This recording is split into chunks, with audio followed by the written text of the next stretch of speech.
할렐루야, 주님을 찬양합니다. 네, 감사합니다. 자, 우리 양옆에 앞뒤에 계신 분들 인사하실까요? 명절 잘 보내셨어요? 인사하시죠. 명절 잘 보내셨어요? 네, 감사합니다. 긴 연휴 가운데 있어서 오늘 아마 이 자리에 함께하지 못하신 분들도 많이 계실 것 같기도 한데, 그럼에도 불구하고 우리가 여기서 함께 모여서 얼굴 마주하고 예배할 수 있어서 얼마나 감사한지 모르겠습니다. 추석 풍성함을 옛부터 많이 이렇게 담아오던 날인 것 같은데, 우리가 오늘 이 예배 가운데서도 그 하나님의 풍성하심을 같이 노래할 수 있으면 좋겠습니다. 지금까지 인도하신 하나님이 앞으로도 인도하실 것에 대한 기대와 사모함을 함께 찬양에 올려드리고 함께 예배 가운데 고백하는 시간이 되면 좋겠습니다. 하나님 한 분을 향하여서 우리의 온 몸을 말 그대로 던지는, 투신하는 예배가 되었으면 좋겠습니다. 자, 우리 옆에 계신 분들 한번 이번에 인사하실 때 손 꼭 잡아주시면서 하나님이면 우리는 괜찮습니다, 이렇게 인사하실까요? 하나님이면 우리는 괜찮습니다. 할렐루야! 이 믿음 있으십니까? 아멘. 우리 그 믿음 가지고 함께 자리에 일어나셔서 우리의 신앙을 사도신경으로 먼저 고백함으로 예배를 시작하면 좋겠습니다. 함께 우리 사도신경으로 신앙을 고백하겠습니다. 나는 전능하신 아버지 하나님 천지의 창조주를 믿습니다. 나는 그의 유일하신 아들 우리 주 예수 그리스도를 믿습니다. 그는 성령으로 잉태되어 동정녀 마리아에게서 나시고 본디오 빌라도에게 고난을 받아 십자가에 못 박혀 죽으시고 장사된 지 사흘 만에 죽은 자 가운데서 다시 살아나셨으며 하늘에 오르시어 전능하신 아버지 하나님 우편에 앉아 계시다가 거기로부터 살아있는 자와 죽은 자를 심판하러 오십니다. 나는 성령을 믿으며 거룩한 공교회와 성도가 죄를 용서받는 것과 몸의 부활과 영생을 믿습니다. 아멘. 우리 함께 찬양함으로 나아가겠습니다.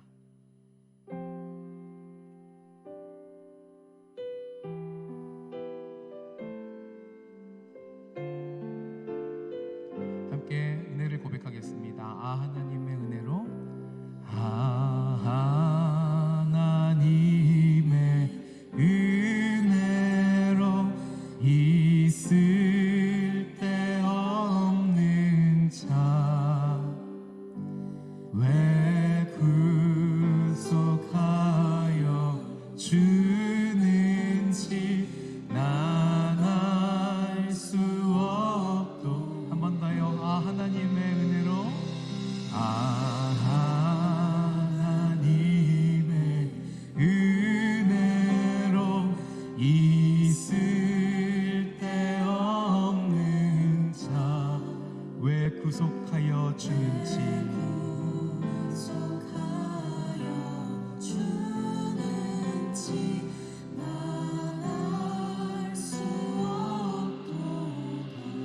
내가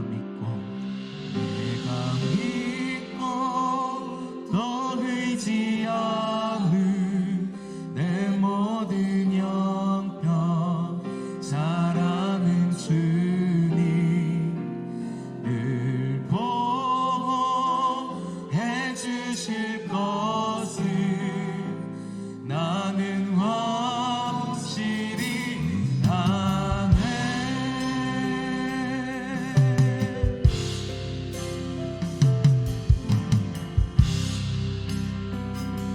이번에 2절로 고백하겠습니다. 왜 내게 굳세 믿음과 또 모든 주셔서 내 마음이 항상 편한지 난 알 수 없도 내가 믿고 의지함은 내가 믿고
걱정 주님 앞에 다 내려놓고 믿음 다하여 고백합니다. 내가 믿고 나보다 나를 잘 아시는 주님, 나를 태에서부터 계획하시고 조직하셨으며 우리의 머리칼까지 세심 받으신 주님을 의지합니다.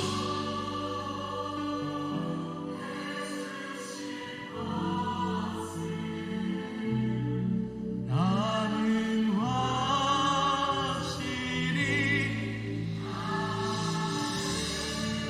은혜와 사랑의 주님, 우리가 오늘 여기에 있는 것이 우리의 노력이나 어쩌면 우연으로 있는 것 같지만 한순간도 우리를 향하여 쉬지 않으시는 주님의 은혜가 우리를 지키시고 인도하셨기에 우리가 여기에 있는 줄 믿습니다. 하나님, 그러니 이 시간 우리 안에 있는 모든 염려도 걱정도 다 내려놓을 수 있도록 주님 믿음을 더하여 주시고 우리의 소망이 지금 이 순간의 안녕이 아니라 영원한 주님의 나라 바라보며 주님의 얼굴 사모하며 나아가는 그것이 되게 하여 주시옵소서. 하나님, 이 시간에 수고하고 무거운 짐진 자 여기 오라고 하신 주님, 우리가 주 앞에 다 내려놓고 주의 멍에 함께 지는 복의 복을 누리기를 소망하오니 우리 사랑하는 작은 예수 모든 청년들 한 분 한 분 위에 주님께서 은혜를 허락하여 주시옵소서. 우리를 태초부터 계획하시고 우리를 이 땅에 두셨으며 늘 우리와 함께 하시고 영원까지 인도하여 주실 주님께 감사와 찬송 올려드리며 살아계신 우리 주 예수님의 이름으로 함께 기도드립니다. 아멘. 우리 믿음의 소망의 사랑 담아서 함께 수연 박수의 영광 돌리겠습니다. 우리 양력대 앞에 계신 분들에게 이렇게 인사하시겠어요? 주님이 당신을 아십니다. 아멘. 함께 찬양할까요?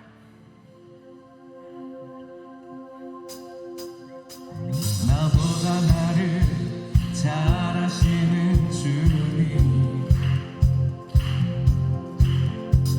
내가 주를 떠나 어디로 가겠나이까. 나 어디 가든지 주의 손이 나를 인도하시며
고백할 때 우리의 더 큰 목소리로 고백해 볼까요? 나를 창세전부터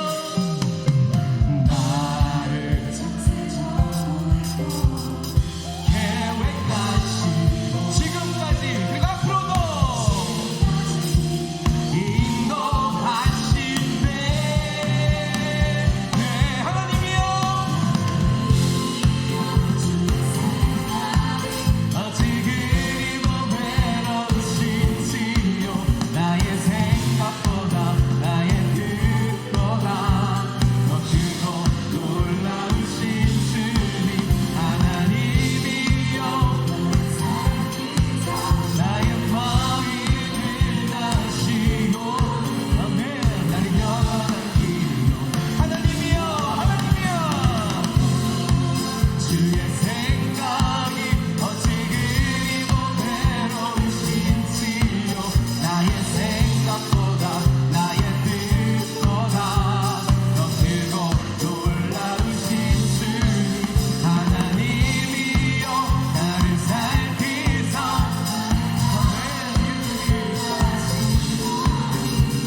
우리 한 번 더 믿음을 담아 하나님이여 하나님이여 우리의 모든 일생을 평생을 주께 맡겨도 우리가 두려워하지 않습니다. 더 크고 놀라우신 주님 하나님이여 나를 살피사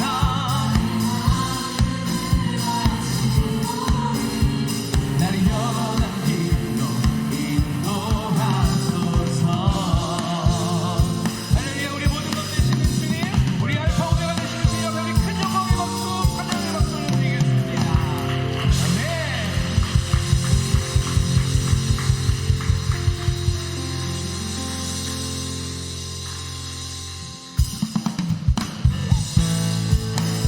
우리의 선한 목적 우리를 위하여 생명을 버리기까지 우리를 사랑하시는 주님 계시기에 우리는 늘 평안 가운데 거함을 우리는 믿습니다.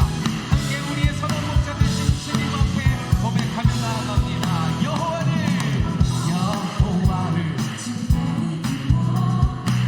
기쁨으로 주께 나가리 여호와 하나님 주의 백성 한 번 더요. 여호와를 즐거이 불러 기쁨으로 주께 나가리 여호와 하나님 주의 백성 이르시는 양이 감사함으로 주를 높이며 그 문에 들어가서 찬송함으로 그 이름을 성축할지어다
주님 앞에 그 제단 위에 우리의 삶을 올려드리며 한 번 더 경배하리.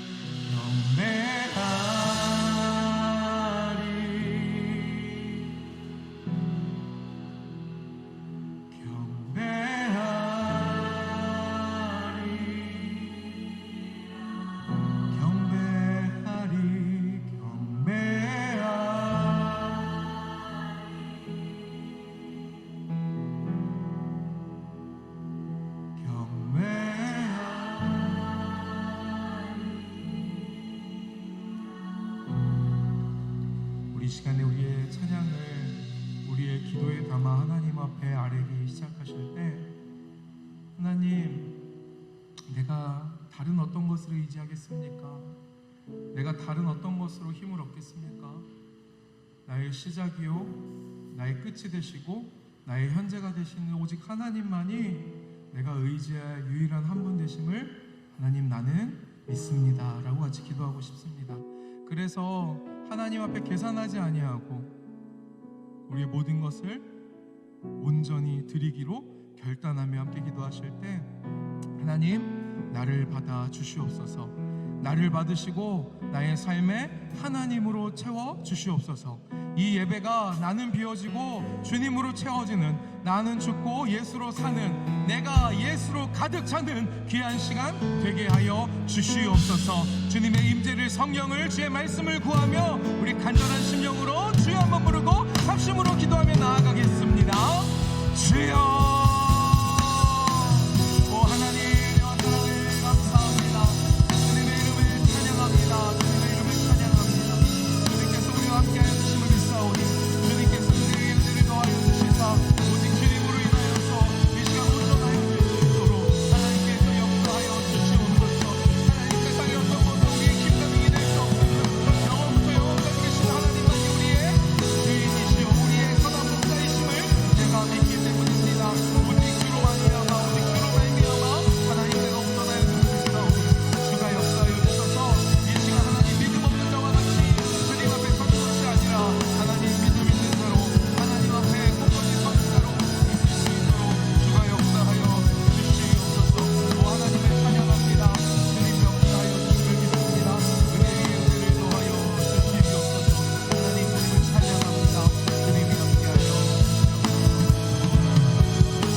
아버지 감사합니다. 오늘도 주를 찬양하고 예배드릴 수 있는 이 자리 가운데 나아오게 하심에 감사합니다.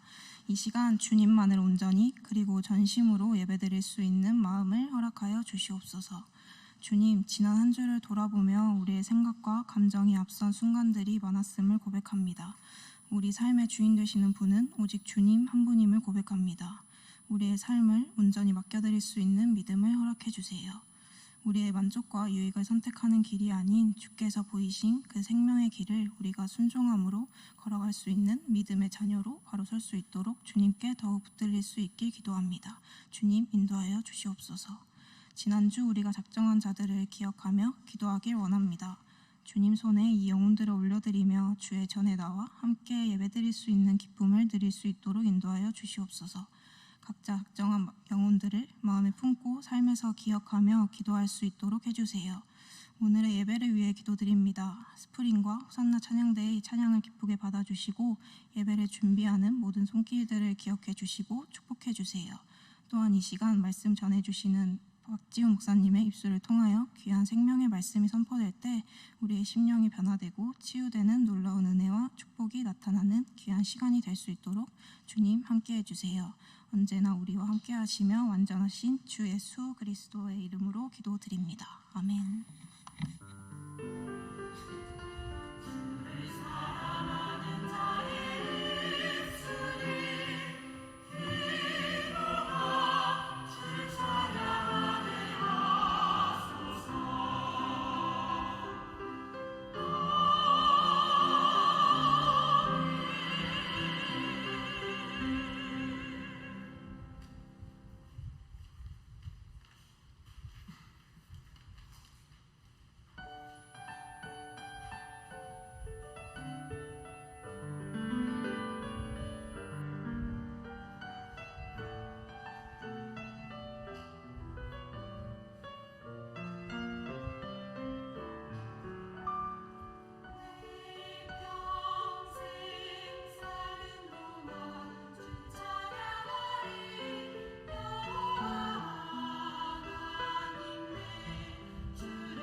여러분 안녕하세요. 반갑습니다. 네, 다들 명절 잘 보내셨나요?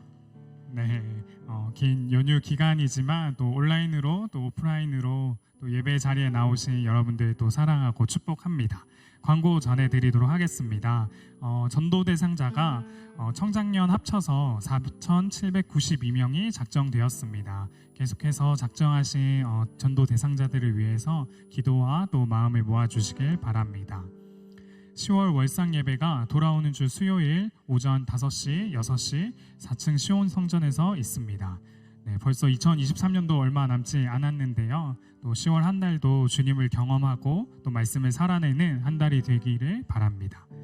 전교인 새가족 사역 세미나가 이번 주 수요 저녁 예배 4층 시온 성전에서 진행됩니다.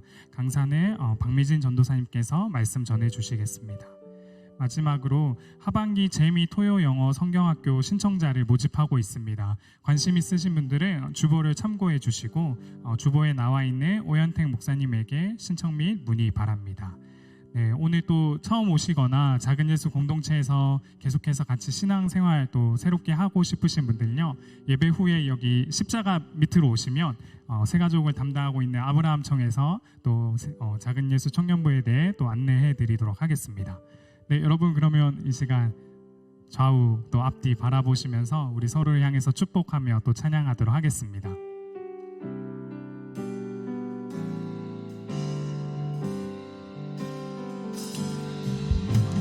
주님 너를 항상 인도하시리 메마른 땅에서도 너를 만족시키리 너는 물된 동산 같겠고 마르지 않는 새 같으리 너는 물된 동산 같겠고 마르지 않는 새 같으리.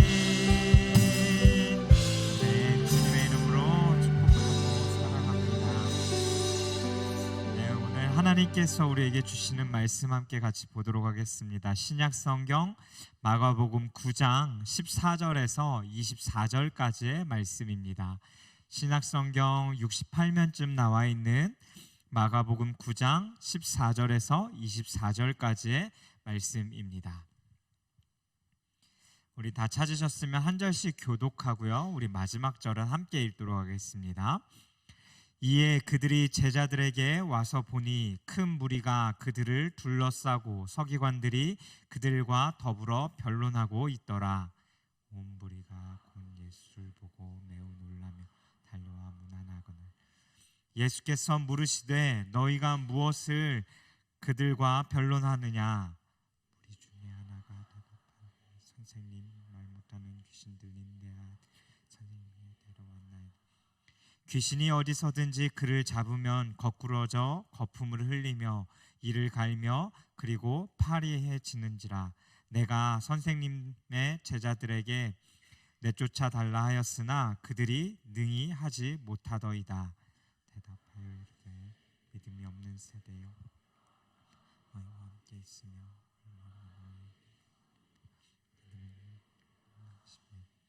이에 데리고 오니 귀신이 예수를 보고 곧 그 아이로 심히 경련을 일으키게 하는지라. 그가 땅에 엎드러져 구르며 거품을 흘리더라.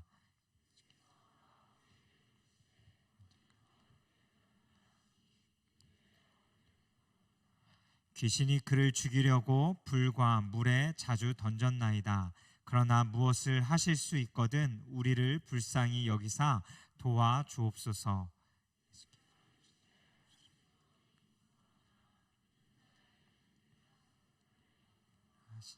아멘. 네. 23절까지인데 제가 잘못 적었나 봐요. 네. 23절까지만 네, 보도록 하겠습니다. 네. 죄송해요. 네. 24절 우리 마지막 한 절 같이 읽도록 할게요. 죄송해요. 시작. 곧 그 아이의 아버지가 소리를 질러 이르되 내가 믿나이다. 나의 믿음이 없는 것을 도와서 하더라. 아멘. 네. 명절 잘 보내셨죠? 세 번째 인사인 것 같아요. 네, 명절이 되면 항상 생각나는 것 중 하나가 저 개인적으로는 있습니다. 그것이 무엇이냐면 바로 가족에 대한 구원의 문제입니다. 어릴 적부터 계속해서 해왔던 기도 제목 중 하나인데요. 명절날 가족들이 모일 때마다 또 다시 그 가족들을 기억하며 그들을 위하여서 기도하는 것입니다. 오늘 읽은 본문의 배경은 앞부분에 예수님께서 사랑하는 세 제자들과 함께 변화산으로 올라가십니다. 베드로와 야고보, 그 요한을 데리고 변화산으로 올라가 기도하는 그 중에 제자들이 놀라운 환상을 보게 됩니다. 그리고 베드로가 너무나 놀라워서 5절 말씀에 이렇게 고백합니다. 랍비여, 우리가 여기 있는 것이 좋사오니 우리가 초막 셋을 짓되 하나는 주를 위하여, 하나는 모세를 위하여, 하나는 엘리야를 위하여 하나이다 하니, 그들은 하나님의 임재를 본 것입니다. 그리고 다른 제자들과는 전혀 다른 경험들을 이 세 제자는 하게 된 것이죠. 하지만 그 변화산 아래에서와 또 위에서는 전혀 다른 일이 일어나고 있었습니다. 우리 오늘 읽었던 본문 14절 말씀 함께 같이 다시 읽어보도록 하겠습니다. 시작. 이에 그들이 제자들에게 와서 보니 큰 무리가 그들을 둘러싸고 서기관들이 그들과 더불어 변론하고 있더라. 아멘. 위에서는 환상을 보고 놀라운 그 경험들을 하면서 계속 여기 있으면 참 좋겠습니다 라고 이야기하는데, 예수님은 그 모든 그 기도의 시간이 끝나고 내려와서 남아있는 그 9명의 제자들이 서기관들에게 둘러싸여져 있는 모습을 보게 됩니다. 여기서 변론하다라는 것을 쉽게 이야기하면요, 그들에게 둘러싸여서 망신당하고 있다라는 겁니다. 앞에 있었던 이야기들을 다시 문제 제기하면서 이 서기관들이요 9명의 제자들에게 막 따지고 있는 거예요. 너네 그것 봐라. 우리가 말한 것처럼 예수가 귀신을 쫓아냈다라는 것, 그 예수가 귀신의 왕의 힘을 빌려가지고 그 귀신을 쫓아낸 것 아니냐라고 이야기하면서 너희는 예수가 없으니 아무것도 하지 못한다라고 밀어붙이고 그들에게 온갖 망신을 줬다라는 겁니다. 아마 율법을 정통한 서기관들의 그 논리의 말 가운데에 아마 그 말발을 이길 수 있는 사람이 없었던 것 같습니다. 그나마 12제자 중에 그나마 성깔이 있는 것은 베드로와 요한인데, 하필 이 두 사람이 예수님을 따라간 세 제자 가운데 포함되어져 있다라는 거죠. 그러다 보니 이 9명 남은 제자들은요, 서기관들 앞에 발가벗겨진 모습으로 계속 취조당하듯이 계속 대화를 나누고 있었던 것 같습니다. 그럴 때 있죠, 살면서 아무것도 내가 할 수 없는 상황인데 모든 사람들이 나에게 기대하고 있는 그 상황. 예수님이 내려오신 것을 그런 상황 가운데서 사람들이 보게 됩니다. 그리고 예수님에게 가서 인사를 하고 이 예수님이 이렇게 물으시죠. 16절 말씀 같이 보겠습니다. 너희가 무엇을 그들과 변론하느냐고 예수님께서 물으십니다. 그랬더니 한 사람이 대답하죠. 17절에서 18절 말씀 함께 읽겠습니다. 시작. 무리 중에 하나가 대답하되 선생님, 말 못하게 귀신이 들린 내 아들을 선생님께 데려왔나이다. 귀신이 어디서든지 그를 잡으면 거꾸러져 거품을 흘리며 이를 갈며 그리고 파리하는지라. 내가 선생님의 제자들에게 내쫓아달라 하였으나 그들이 능히하지 못하더이다. 아멘. 귀신을 쫓아달라고 그 아들을 데리고 왔는데 이 9명의 제자들이요 그 일을 하지 못한 겁니다. 귀신 들린 아이를 데리고 있는 이 아버지가 도저히 이 아이를 데리고 있다 어떻게 할 수 없어서 머뭇거리고 있는데 예수를 찾아가면 그 일이 해결될 거라는 이야기를 듣게 됩니다. 그래서 예수를 찾아서 그 마을로 향해 간 거죠. 근데 예수는 안 보이고 그 제자들만 그의 눈에 보이는 거예요. 그래서 그 제자들에게 제발 나 좀 도와달라고 요청한 것입니다. 근데 그 부탁 속에 제자들은 기억했을 거예요. 우리가 다 읽진 않았지만 마가복음 6장에 보면 예수님께서 제자들을 2명씩 짝지어서 전도 여행을 보냅니다. 그들에게 귀신 쫓는 권능을 주셨고 제자들이 다니면서 그 사역을 감당했습니다. 그리고 돌아와서 이렇게 하니까 예수님 막 귀신이 내보내지더라고요 라고 이야기하면서 그 사역들을 막 보고하며 그 은혜들을 누렸습니다. 굉장히 흥분하며 고백했던 그 기억 속에 아마 이 제자들의 마음 가운데는 그때처럼 지금도 그 귀신을 내어 쫓을 수 있을 거라고 생각했던 것 같습니다. 그래서 해보는 거죠. 예수님의 이름을 명하노니 떠나갈지어다 하는데 아무 일도 일어나지 않는 거예요. 그런데 귀신이 꼼짝도 하지 않고 지금 이 상황이 생긴 거죠. 지금 이 상황을 한번 생각해 보십시오.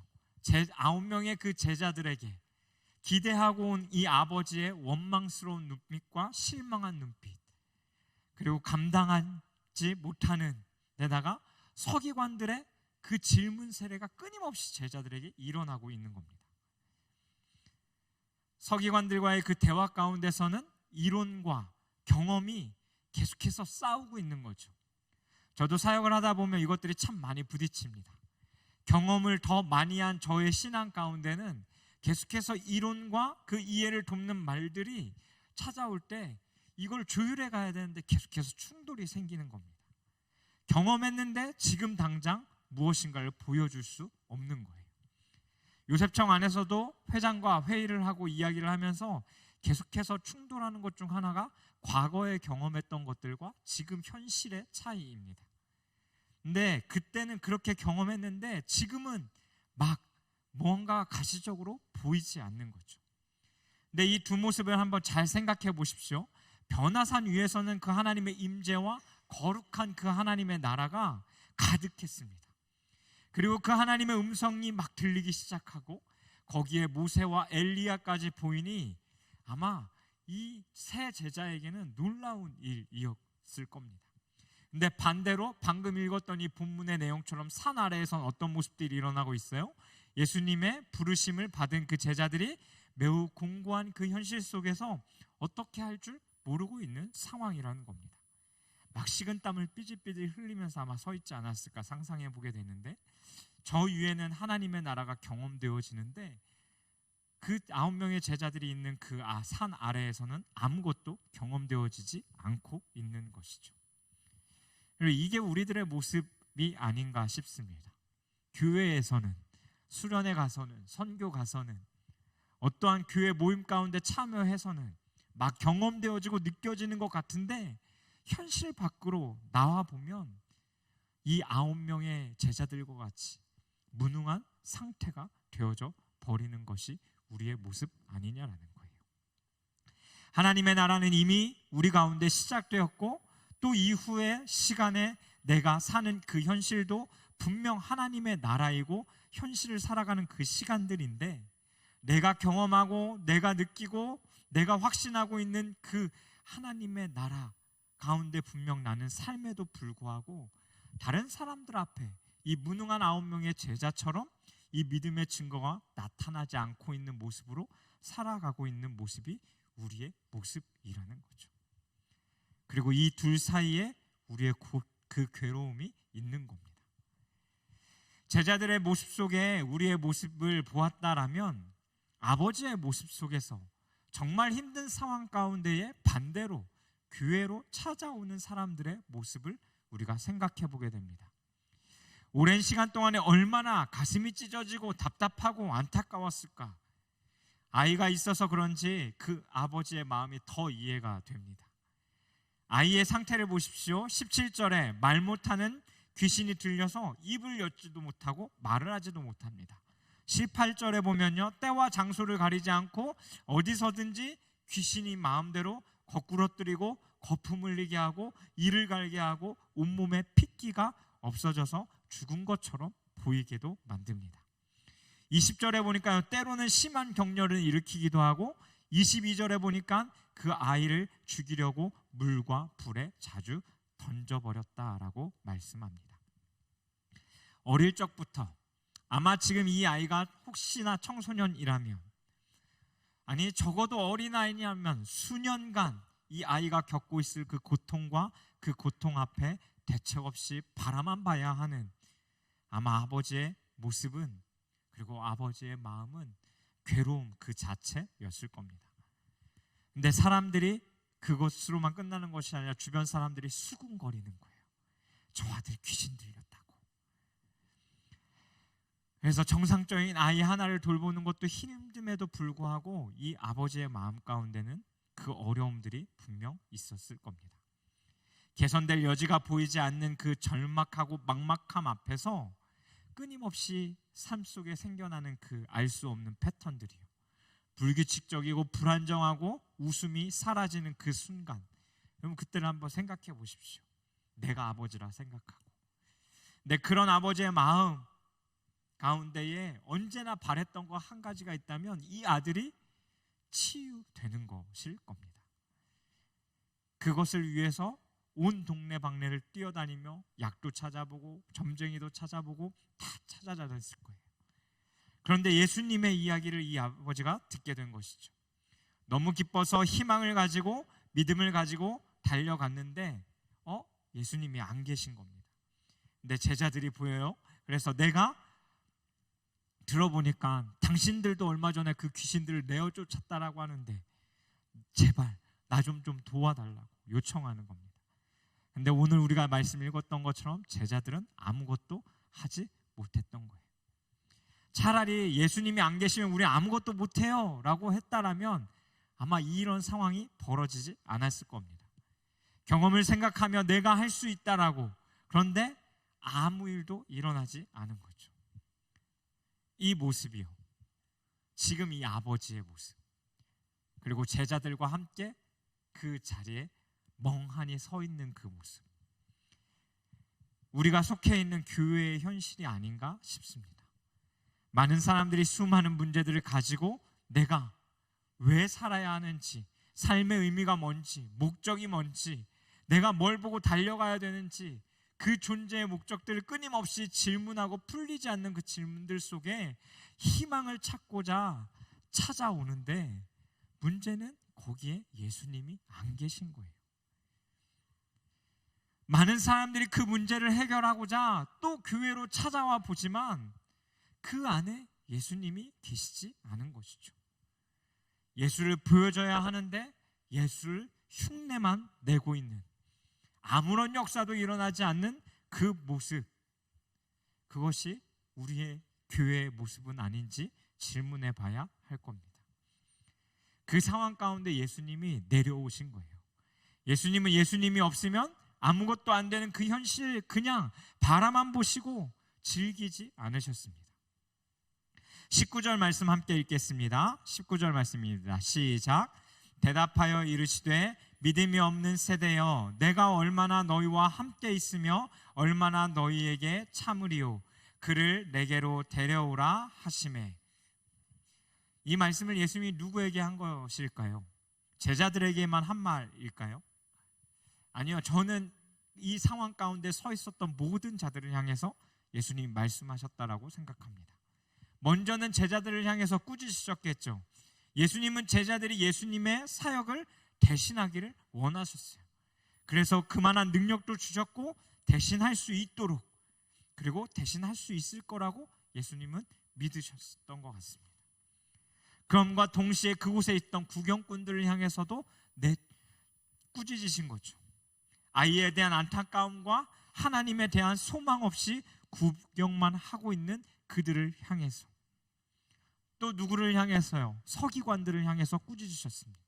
아이의 영혼을 향한 그 불쌍히 여김이 단 1도 없이 단지 자신들이 가르치고 지금까지 알아왔던 것들만이 옳다고 주장하고 증명하기 위해서 혈안되어져 있는 그들의 모습을 향해서 예수님은 꾸짖으신 거예요.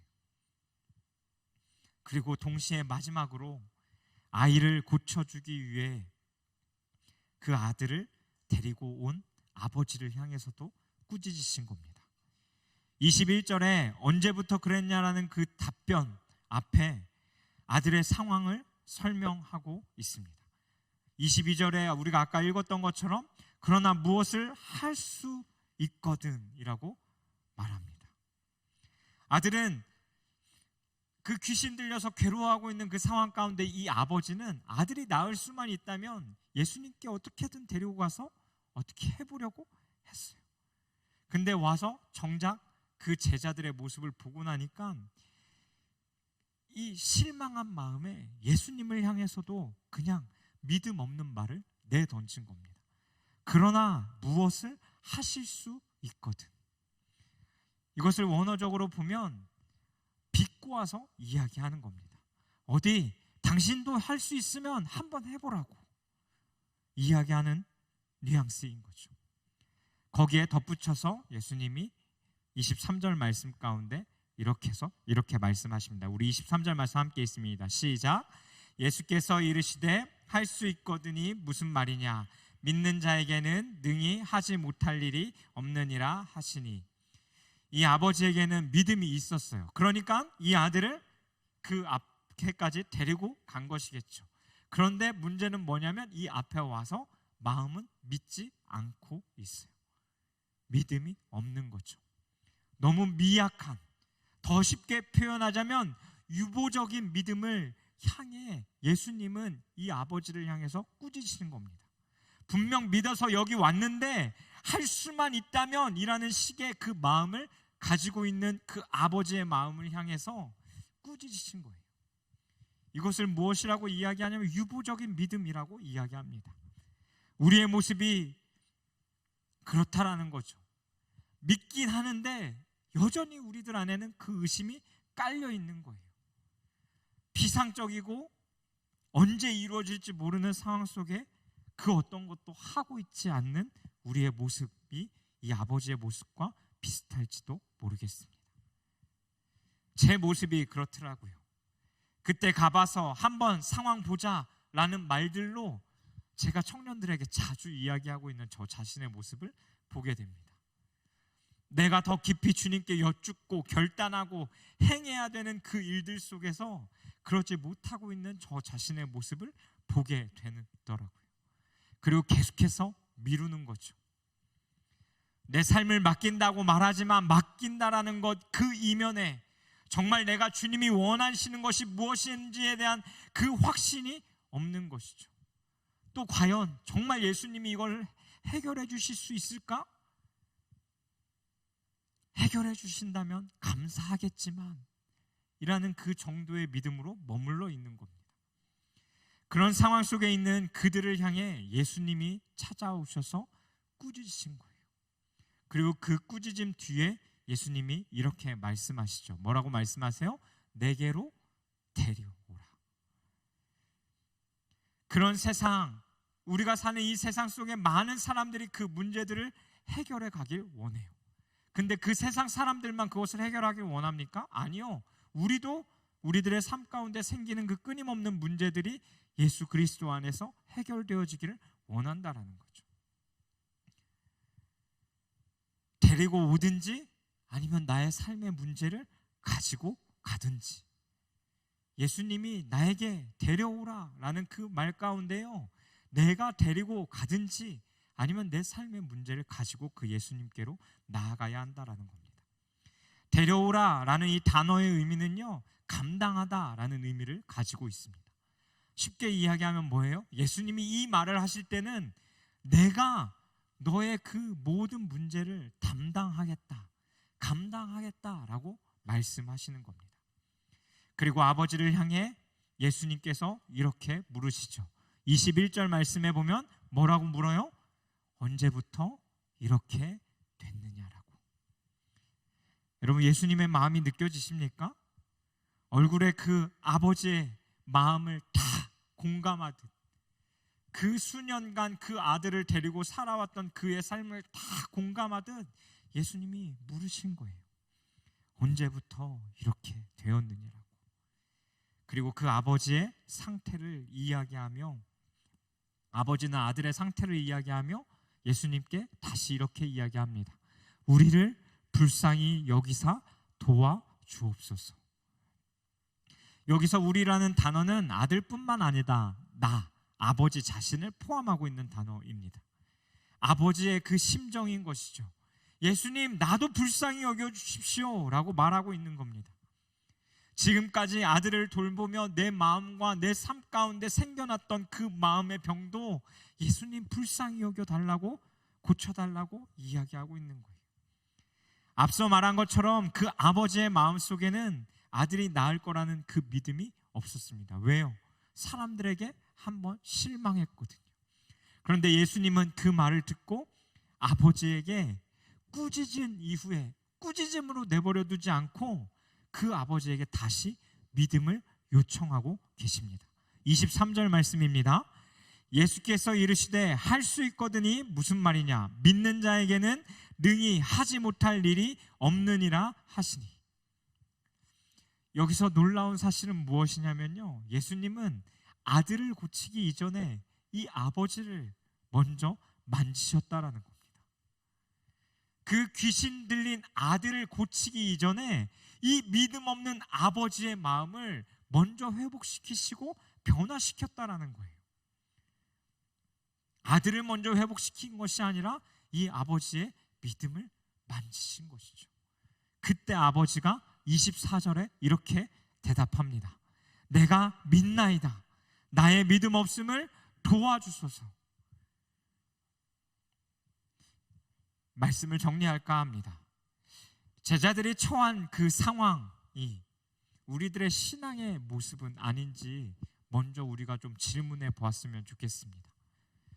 내가 경험은 하고 있는데 내가 세상 가운데서 나타내지 못하는 무기력한 모습으로 우리가 살아가고 있진 않는지, 그리고 우리가 2주 동안 그 전도 작전 카드에 내가 전도할 사람들의 이름을 적으면서 제출했는데, 또 누군가는 다 믿는 가정에서 태어났기 때문에 그런 고민을 하지 않아도 되는데, 그렇게 적어놨던 그 사람들의 모습들 속에서 내가 아무런 것도 그들에게 드러내지 못하고 있는 한 사람은 아닌지, 또 내가 누군가 전도하고자 하는데 나는 믿음이 있는데 다른 사람까지는 고쳐주지 못할 거라는 마음, 그 아버지와 같은 마음이 내 속에 있지는 않은지, 그래서 말하지도 못하고 권면하지도 못하고 가지자고도 하지 못하고 머뭇거리고 있지 않는지, 그리고 동시에 내가 속한 공동체는, 교회라고 불리는 나의 모습은 예수님을 보여줘야 하는데 예수님을 흉내만 내고 있지는 않는지, 예수님의 그 꾸지람을 들어야 하는 게 여러분 우리 아닐까요? 믿음 없는 세대. 근데 그 꾸지람으로 끝나지 않으시고 예수님은 그 예수가 없는 그 자리 가운데 찾아오셔서 우리의 믿음과 마음을 먼저 만지시길 원한다라는 거예요. 그래, 네 아들이 고쳐지는 것 그것도 중요하지. 근데 그 전에 그 아들을 데리고 온 너의 마음, 그 너의 마음을 먼저 만지시기를 원하신다라는 거죠. 하나님과의 관계, 내가 전도해야 되는 사람과의 관계, 내 속의 아픔들, 사람들에게 비춰지는 그 모습이 예수를 믿지만 믿지 않는 사람들처럼 비추어지도록 나 자신을 가려왔던 그 상처와 아픔들, 그것들을 예수님은 먼저 만지길 원하신다라는 거예요. 그리고 난 뒤에 예수님은 그들을 데리고 오게 하셔서 그들을 또 회복시켜 가신다라는 거죠. 아들이, 예수님께서 아들을 회복시키셨던 것처럼 말이죠. 또 우리가 해야 할 일 무엇일까요? 제자들과 같은 그 괴리감 속에서 오늘 읽지는 않았지만 아들이 고침받은 이후에 예수님께서 뭐라고 말씀하시냐면, 제자들이 궁금했을 거 아니에요. 예수님, 왜 우리는 도대체 못한 겁니까? 왜 귀신을 내어쫓지 못한 거죠? 라는 그 질문을 던졌을 때 예수님은 이렇게 말씀하십니다. 기도 외에 다른 것으로는 이런 종류가 날 수 없느니라. 과거의 모습은 중요하지 않다라는 거죠. 내가 경험했던 그때 그거 체험으로 너무 내가 간직하고 기억해야 될 거 맞아요. 하지만 그때 경험으로 내가 또 지금 그 모습이 내 안에 드러날 거라는 없다는 생각으로 있으면 안 된다라는 거예요. 여기서 이야기하는 기도가 양에 관한 걸까요? 아니요. 그것도 중요하겠지만 여기서 예수님이 말씀하셨던 기도 외에 다른 것으로 이런 종류가 날 수 없다라는 것은 나의 경험에 의한 어떠한 행동과 판단이 지금 너희들 모습 가운데 나라는 존재, 하나님이라는 존재를 나타낼 수 없다라는 겁니다. 그럼 중요한 것은 무엇이냐면 오늘이라는 그 하루 속에 주님이 주시는 마음, 그것을 네 안에 있냐라고 물으시는 거예요. 기도를 통해 오늘 하루를 살아가는 내 삶 속에 내가 이것을 다 감당할 수 없으니 주님, 날 좀 도와주십시오. 내가 어떠한 마음을 가지고 살아가야 할까요? 설교를 하지 않는 주의 달력을 보면 하루가 버거울 때가 하루 이틀이 아닙니다. 이걸 과연 내가 오늘도 다 소화해낼 수 있을까? 한 주간 소화해낼 수 있을까? 근데 그때마다 기도하는 거예요. 주님, 날 좀 도와주십시오. 날 좀 도와주십시오. 나에게 주어진 이것들을 다 감당해 나아갈 수 있도록. 그때 마음의 평안과 안정감과 기쁨이 생겨나 나에게 주어진 그 일들을 감당해 나아가는 거죠. 주님, 나도 주님의 그 도움이 필요합니다. 그리고 그 24절의 아버지의 고백처럼 나를 도와달라고, 예수님 우리를 좀 도와달라고 고백할 수 있어야 한다라는 겁니다. 아까 말했던 것처럼 우리가 2주 동안에 그 전도 대상자들을 작정했습니다. 그리고 우리는 그 문제를 가진 자들을 교회 가운데로 아마 데리고 와야 할 거예요. 근데 그 이전에 예수님은 혹여나 여러분의 삶 속에 그 상처와 아픔과 고쳐야 할 것이 있다면 그것을 먼저 고치시겠다라고 말씀하십니다. 그리고 난 이후에 너가 데리고 오는 자도 고치겠다라는 거예요. 널 고치고 나서가 아니라요, 너를 고쳐가는 그 것들, 시간들 속에 그 다른 사람들 또한 고쳐가겠다라는 거죠. 그게 예수님의 방법이더라고요. 지난달에 우리가 성장에 대한 주제를 가지고 2주간 나눴었잖아요. 그 성장을 위해서도 예수님이 하시는 일 중에 하나가 뭐냐면요, 바로 우리의 마음을 만지시고 회복시켜 가시는 것입니다. 그래서 여러분, 우리가 가지고 나와야 합니다. 데려오라고 말씀하시는 그 예수님의 음성에 반응해서 내가 가지고 나가고 내가 데리고 와야 합니다. 그때 예수님께서 일하시기 시작하실 거예요. 우리 같이 좀 찬양할까요? 오늘 말씀을 기억하면서 주님의 시선이라는 찬양 함께 좀 같이 불렀으면 좋겠습니다.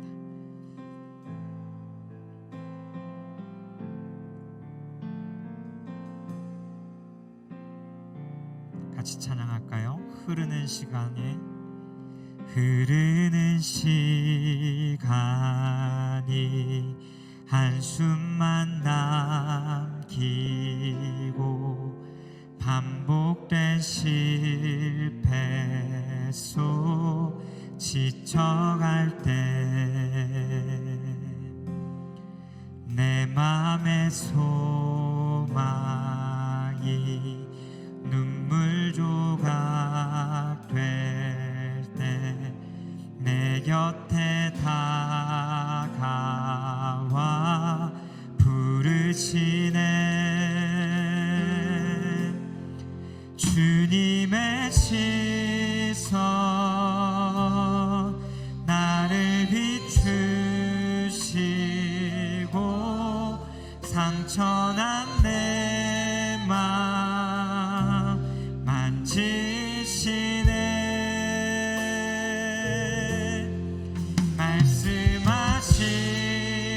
말씀하시고 회복해 하시네.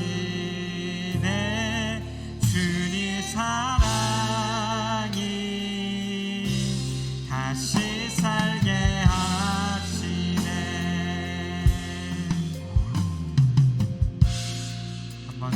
흐르는 시간이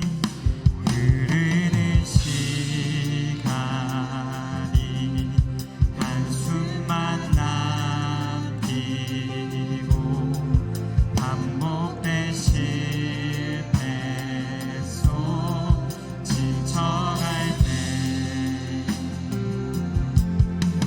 내 맘의 소망이 눈물 조각 될때 내 옆에 다가와 부르시네. 주님의 시선 나를 비추시고 상처난 내 맘 만지시네.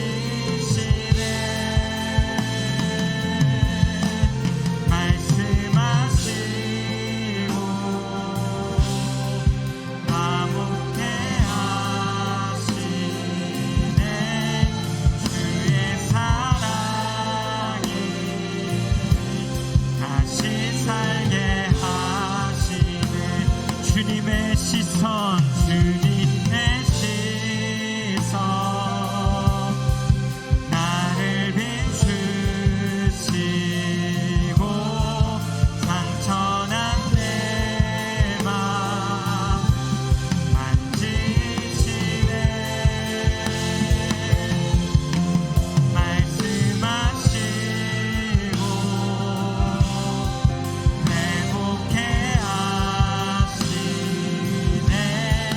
주의 사랑이 다시 살게 하시네. 우리 이 시간 좀 같이 두 눈을 감고 오늘 나눴던 말씀을 좀 생각해 봤으면 좋겠습니다.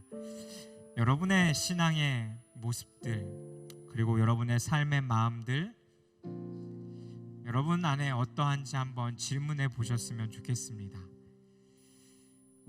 분명 제자들과 같이 무엇인가를 경험하긴 하지만 다시 세상 가운데로 나아가서는 아무것도 나타낼 수 없는 그 모습으로 우리가 살고 있진 않는지, 또 예수 그리스도를 보여줘야 하는 그 모습 속에 우리는 예수 그리스도의 모습만 모방하기 쉬운 어떠한 그 모습 가운데에 머물러 있진 않는지, 이 시간 우리의 모습들을 좀 이 시간 먼저 좀 되돌아봤으면 좋겠습니다. 그리고 그것과 동시에 그 많은 사람들 사이에 둘러싸인 9명의 제자들처럼 여러분 주눅 들고 식은 땀 흘리며 어떻게 해야 될지 모른 채 어떻게든 경험이 있으니 해보려고 노력했지만 그렇지 그 못한 상황들 속에 내 안에 더 드러나야 할 예수 그리스도보다 주눅든 나의 모습만이 세상 가운데 드러나고 있진 않는지, 또 동시에 아버지의 그 모습처럼 뭔가 믿음을 가지고는 나왔는데 믿음이 없는 나 자신의 모습인 또 아닌지, 그리고 그 상처와 아픔과 그 괴로움이 내 가운데 가득해서 그 그리스도를 드러내고 있지 못한 것은 아닌지 우리 스스로에게 한번 질문해 봤으면 좋겠습니다. 그리고 이 시간 좀 같이 기도하기 시작하실까요? 우리 크게 기도하지 않아도 좋습니다. 오늘 말씀 가운데 혹여나 하나님께서 여러분에게 말씀하시고 비추신 모습들이 있다면 우리 그것들 이 시간 하나님 앞에 드리시면서 함께 같이 기도하기 시작하셨으면 좋겠습니다. 그때 예수님께서 고치시기 시작하실 거예요. 그 아들을 고치시기 이전에 병든 우리의 마음을 먼저 고치기 시작하실 겁니다. 그래서 이 시간 우리 함께 같이 말씀을 기억하며 주님 앞에 우리의 마음을 드리시면서 우리 함께 같이 기도하며 나아갔으면 좋겠습니다. 함께 기도하겠습니다. 살아계신 하나님 아버지, 하나님 이 시간 우리가 이 말씀 앞에 섭니다. 하나님 우리의 모습이 이러하진 않습니까? 우리의 현실이 이렇지는 않습니까? 네 주님 그렇습니다. 내가 그렇습니다. 하나님 그 예수 그리스도 더 가까이 나아가며 하나님 사역해야 할 나의 모습 속에는 하나님 내가 경험했던 그 어떠한 것들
나타낼 수 있는 모습과 기쁨으로 주님 살아갈 수 있는 하나님 제가 되어주시고 주님 내 자신의 모습을 먼저 하나님 보시고 도와주시고 주께서 내주시는 주님을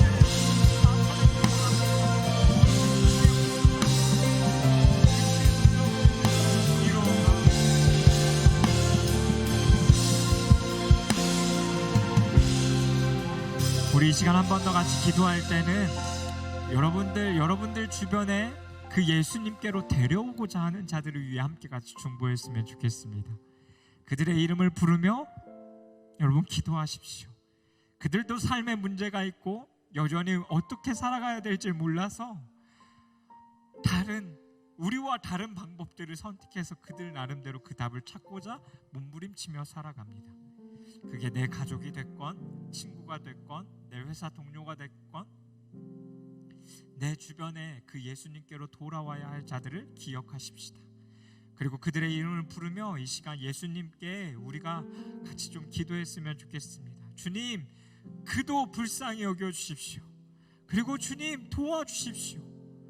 하나님, 우리가 담대하게 그들에게 하나님 권할 수 있도록, 권면할 수 있도록, 가자고 이야기할 수 있도록 주님 우리에게 용기를 주십시오 라고 기도하십시다. 그리고 이어서 같이 기도하실 때는 우리 공동체와 우리 교회 뿐만 아니라 한국교회의 모습을 놓고도 함께 같이 좀 중보했으면 좋겠습니다. 하나님, 예수 그리스도를 보여야 할 교회인 우리가 하나님 그냥 그 예수 그리스도의 그 무언가만을 따라하고 우리들의 삶에 전혀 변화가 없고 진심이 없는 이 현실을 주님 좀 불쌍히 여겨주십시오. 그리스도를 드러내야 하는데 그러지 못하는 하나님 이 한국교회 현실 속에, 그리고 교회인 우리들의 마음 속에 주님 우리를 좀 불쌍히 여겨주십시오. 우리가 적어냈던 그 영혼들과 우리 한국교회와 우리 교회를 주님 앞에 올려드리시면서 이 시간 우리 한 번 더 그렇게 같이 기도했으면 좋겠습니다. 함께 기도하겠습니다. 살아계신 하나님 아버지, 하나님 이 시간 내가 데려오기를 원합니다. 하나님 내게로 데려오라고 말씀하시는 그 주님의 음성 가운데 반응해서 주님 내가 데려오기를 원합니다. 하나님 내 동생을 데려오기를 원합니다. 하나님 나의 눈길을 주십시오. 동생에게 하나님 그리스도의 그 모습을 드러내기보다 하나님 그리스도의 모습을 흉내만 내고 있는 거짓된 나의 모습 속에 다시 한번 하나님 그 모습을 보여줄 수 있게 도와주시고 하나님 손에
주님, 그렇습니다. 이 9명의 제자들의 모습이 우리의 모습이고, 하나님 여전히 변화되어지길 원하는 마음으로 주님 앞에 나오지만 믿음 없는 것이 우리의 모습입니다. 하나님, 그럼에도 불구하고 내게로 데려오라 라고 말씀하시는 그 주님의 음성 가운데에 우리가 반응하여 우리의 모든 것을 가지고 나아갑니다. 하나님, 먼저는 그 아들을 데리고 온 아버지의 마음을 만지시길 원하셨던 그 주님의 손에 우리의 삶의 모든 것을 하나님 올려드립니다. 주님, 도와주십시오. 불쌍히 여겨주십시오. 믿음 없음을 하나님 불쌍히 여겨주시고, 주님 도우셔서 하나님 우리가 먼저 주님 앞에 온전히 설 수 있는 자가 되게 하여 주십시오. 그리고 주님, 우리가 또 주님 손에 맡겨야 할 자들을 주님 손에 올려드립니다. 주님, 그들도 불쌍히 여겨주십시오. 도와주십시오. 고쳐주십시오. 더 이상 하나님 그 세상의 어떤 것에서 답을 찾으며 또 절망하고 또 절망하고 또 절망해가는 모습이 아니라 그리스도 예수 안에서 참된 해답을 찾고 그 그리스도로 말미암아 기뻐하는 그들의 모습을 우리가 기대하오니 주여 그들을 변화시켜 주시옵소서. 하나님, 한국교회를 위해서도 기도합니다. 우리가 교회라고 서 있는데 그 십자가가 높이 솟아 있는데 예수 그리스도를 나타내기보다 흉내만 내왔던 우리의 모습들은 아닌지 주님 반성해 보게 하시고, 우리들의 삶 가운데에 더욱더 그 회복을 통해 새롭게 그 주님의 일들을 써가실 주님께 우리의 모든 것을 드리며 살아갈 수 있는 우리 한 사람 한 사람이 될 수 있도록 주님 축복하여 주시옵소서. 하나님, 오늘도 우리가 그냥 나오지 아니하고 하나님 앞에 우리의 작은 예물을 드립니다. 하나님, 이 예물을 통하여서 주의 일들을 계속해서 이루어가 주시고 하나님이 하시는 그 놀라운 일들을 우리가 하나님 고백하며 하나님 나아갈 수 있는 삶들이 되게 하여 주시옵소서. 이제는 우리 주 예수 그리스도의 은혜와 하나님 아버지의 영원히 변치 않는 그 사랑과 그 성령 하나님의 교통하심이 이제는 내게로 데리고 오라 라고 말씀하시는 그 음성 가운데 내 삶의 모든 것과 또 내 주변의 아픈 것들까지도 다 안고 그 주님께 맡겨드리며, 주님 우리를 불쌍히 여기소서, 주님 우리를 도와주소서 라고 기도하며 하나님께 어떠한 하나님 유보적인 믿음이 아닌 하루하루의 우리들의 삶 가운데에 나의 것을 맡겨드리고 그 예수 그리스도께서 우리들의 삶을 장악해 가시고 인도해 가시고 다스리기를 소망하는 마음으로 모든 것을 주님 앞에 드리는 우리 청년들과 성도님들 머리 위에, 이들의 가정과 또 이들의 사장과 또 하나님 이들이 속한 학교와 그 사회 속에 이제로부터 영원히 함께하여 주시기를 간절히 축원하옵나이다. 아멘.